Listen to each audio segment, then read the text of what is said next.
Mahatma Gandhi's life lessons. First they ignore you, then they laugh at you, then they fight you, then you win.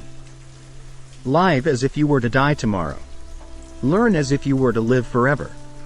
You must be the change you wish to see in the world. Happiness is when what you think, what you say, and what you do are in harmony. Where there is love, there is life. The best way to find yourself is to lose yourself in the service of others. It is better to be violent if there is violence in our hearts than to put on the cloak of nonviolence to cover impotence. Strength does not come from physical capacity. It comes from an indomitable will. It is health that is real wealth and not pieces of gold and silver. Power is of two kinds. One is obtained by the fear of punishment and the other by acts of love. Power based on love is 1,000 times more effective and permanent than the one derived from fear of punishment. The weak can never forgive. Forgiveness is the attribute of the strong. In a gentle way, you can shake the world. A nation's culture resides in the hearts and in the soul of its people. An eye for an eye only ends up making the whole world blind. You must not lose faith in humanity. Humanity is an ocean. If a few drops of the ocean are dirty, the ocean does not become dirty. A man who was completely innocent offered himself as a sacrifice for the good of others, including his enemies, and became the ransom of the world. It was a perfect act. Even if you are a minority of one, the truth is the truth. Action expresses priorities. The greatness of a nation can be judged by the way its animals are treated. To give pleasure to a single heart by a single act is better than 1,000 heads bowing in prayer. Satisfaction lies in the effort, not in the attainment. Full effort is full victory. A man is but the product of his thoughts, what he thinks he becomes. A small body of determined spirits fired by an unquenchable faith in their mission can alter the course of history. There is a higher court than courts of justice, and that is the court of conscience. It supersedes all other courts. There is more to life than increasing its speed. The essence of all religions is one. Only their approaches are different. If I had no sense of humor, I would long ago have committed suicide. Man's nature is not essentially evil. Brute nature has been known to yield to the influence of love. You must never despair of human nature. You can chain me, you can torture me, you can even destroy this body, but you will never imprison my mind. Nobody can hurt me without my permission. Man becomes great exactly in the degree in which he works for the welfare of his fellow men. A coward is incapable of exhibiting love. It is the prerogative of the brave. Prayer is not asking. It is a longing of the soul. It is daily admission of one's weakness.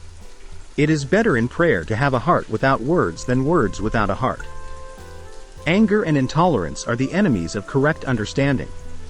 The real ornament of a woman is her character, her purity. When I admire the wonders of a sunset or the beauty of the moon, my soul expands in the worship of the Creator. An ounce of practice is worth more than tons of preaching. Prayer is the key of the morning and the bolt of the evening. I object to violence because when it appears to do good, the good is only temporary. The evil it does is permanent. There is a sufficiency in the world for man's need but not for man's greed. I suppose leadership at one time meant muscles, but today it means getting along with people. We may stumble and fall but shall rise again. It should be enough if we did not run away from the battle. Jesus is ideal and wonderful, but you Christians, you are not like him. My life is my message. It is the quality of our work which will please God and not the quantity.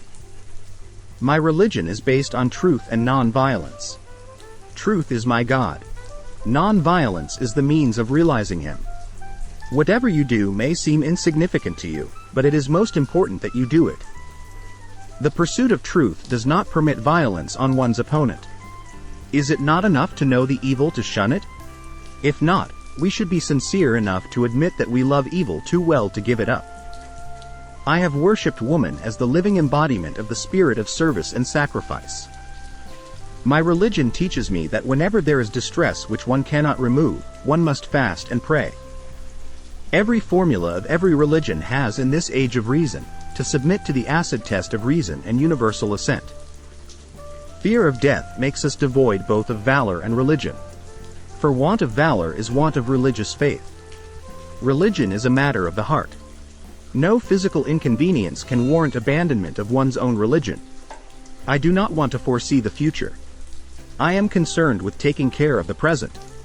God has given me no control over the moment following. I think it is the height of ignorance to believe that the sexual act is an independent function necessary like sleeping or eating. Seeing, therefore, that I did not desire more children, I began to strive after self-control. There was endless difficulty in the task. That service is the noblest which is rendered for its own sake. Intolerance betrays want of faith in one's cause. I am a humble but very earnest seeker after truth. Partition is bad. But whatever is past. We have only to look to the future. Everyone who wills can hear the inner voice. It is within everyone. Prayer is not an old woman's idle amusement. Properly understood and applied, it is the most potent instrument of action. Constant development is the law of life, and a man who always tries to maintain his dogmas in order to appear consistent drives himself into a false position.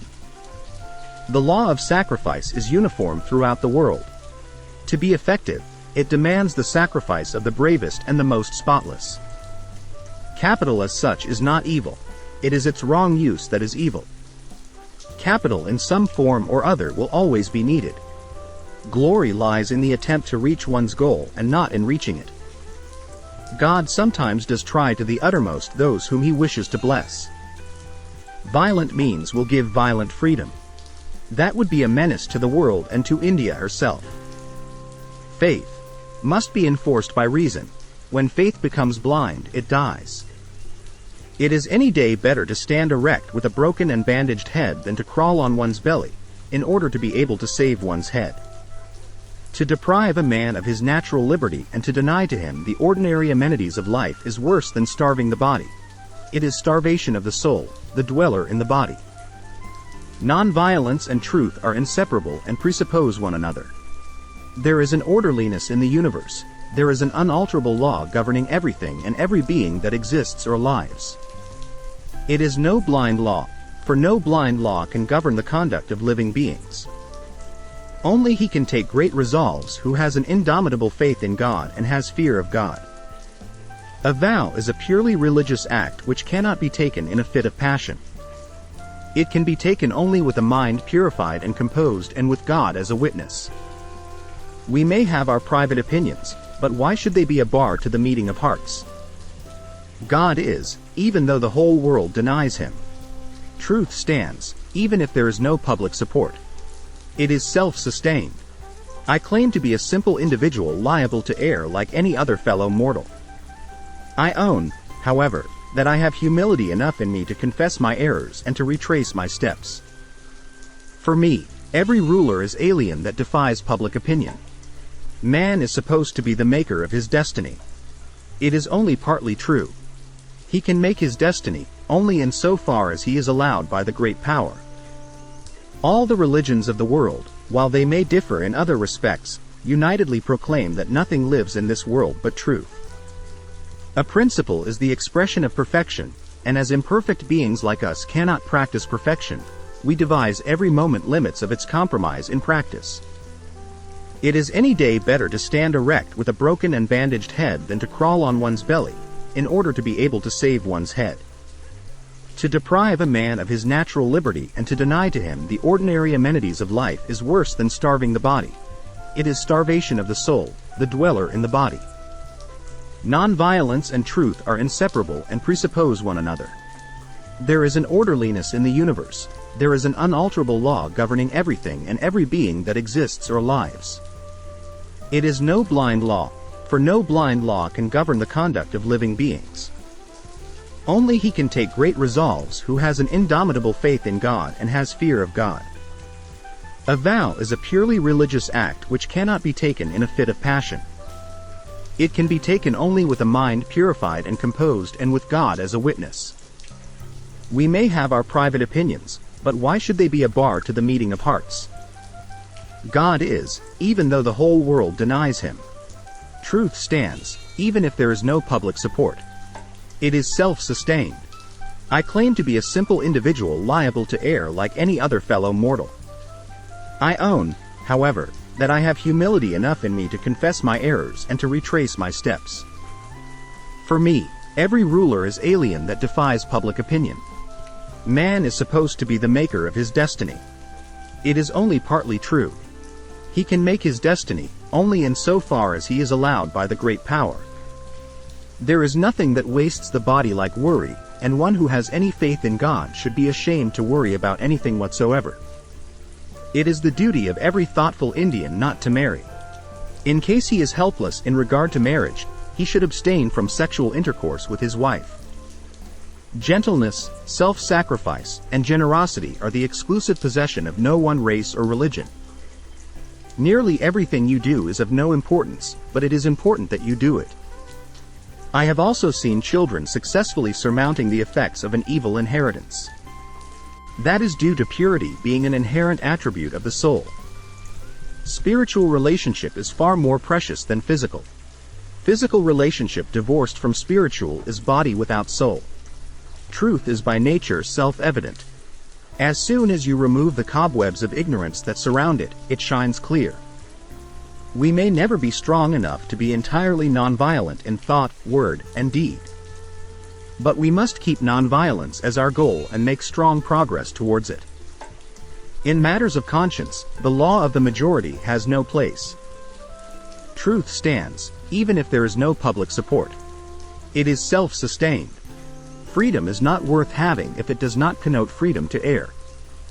Just as a man would not cherish living in a body other than his own, so do nations not like to live under other nations, however noble and great the latter may be. Fear has its use, but cowardice has. Sense perceptions can be and often are false and deceptive, however real they may appear to us. Where there is realization outside the senses, it is infallible. It is proved not by extraneous evidence but in the transformed conduct and character of those who have felt the real presence of God within. Among the many misdeeds of the British rule in India, history will look upon the act of depriving a whole nation of arms as the blackest. An unjust law is itself a species of violence. Arrest for its breach is more so. When restraint and courtesy are added to strength, the latter becomes irresistible. Rights that do not flow from duty well performed are not worth having. Non-violence is not a garment to be put on and off at will. Its seat is in the heart, and it must be an inseparable part of our being. Prayer is a confession of one's own unworthiness and weakness. It is my firm belief that the strength of the soul grows in proportion as you subdue the flesh. But for my faith in God, I should have been a raving maniac. Non-violence is the article of faith. One's own religion is after all a matter between oneself and one's maker and no one else's. Are creeds such simple things like the clothes which a man can change at will and put on at will? Creeds are such for which people live for ages and ages. Let everyone try and find that as a result of daily prayer he adds something new to his life, something with which nothing can be compared. Violent men have not been known in history to die to a man. They die up to a point. A religion that takes no account of practical affairs and does not help to solve them is no religion. I reject any religious doctrine that does not appeal to reason and is in conflict with morality. Though we may know him by 1,000 names, he is one and the same to us all. Man falls from the pursuit of the ideal of plain living and high thinking the moment he wants to multiply his daily wants. Man's happiness really lies in contentment. We do not need to proselytize either by our speech or by our writing. We can only do so really with our lives. Let our lives be open books for all to study. Morality is contraband in war. What is true of the individual will be tomorrow true of the whole nation if individuals will but refuse to lose heart and hope. There is no principle worth the name if it is not wholly good. I do all the evil I can before I learn to shun it? Is it not enough to know the evil to shun it? If not, we should be sincere enough to admit that we love evil too well to give it up. God cannot be realized through the intellect. Intellect can lead one to a certain extent and no further. It is a matter of faith and experience derived from that faith. Ours is one continued struggle against degradation sought to be inflicted upon us by the European, who desires to degrade us to the level of the raw Kafir, whose occupation is hunting and whose sole ambition is to collect a certain number of cattle to buy a wife with, and then pass his life in indolence and nakedness. Non-violence requires a double faith, faith in God and also faith in man. Let not the 12 million Negroes be ashamed of the fact that they are the grandchildren of slaves. There is dishonor in being slave owners. I will far rather see the race of man extinct than that we should become less than beasts by making the noblest of God's creation, woman, the object of our lust. Increase of material comforts, it may be generally laid down, does not in any way whatsoever conduce to moral growth. Religion is more than life.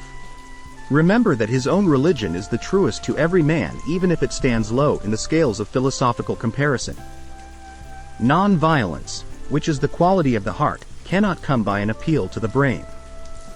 I did once seriously think of embracing the Christian faith. The gentle figure of Christ, so full of forgiveness that he taught his followers not to retaliate when abused or struck, but to turn the other cheek, I thought it was a beautiful example of the perfect man. Morality is the basis of things and truth is the substance of all morality. To believe in something and not to live it is dishonest. In prayer, it is better to have a heart without words than words without a heart. An error does not become truth by reason of multiplied propagation, nor does truth become error because nobody sees it. Truth never damages a cause that is just. Non-violence is the greatest force at the disposal of mankind. It is mightier than the mightiest weapon of destruction devised by the ingenuity of man. A no, uttered from the deepest conviction is better than a yes merely uttered to please, or worse, to avoid trouble. Freedom is never dear at any price.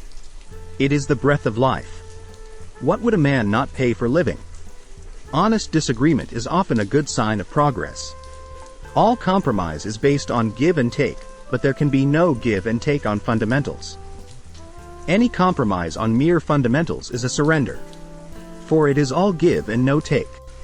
The good man is the friend of all living things. I am prepared to die, but there is no cause for which I am prepared to kill. It may be possible to gild pure gold, but who can make his mother more beautiful? Anger is the enemy of non-violence, and pride is a monster that swallows it up.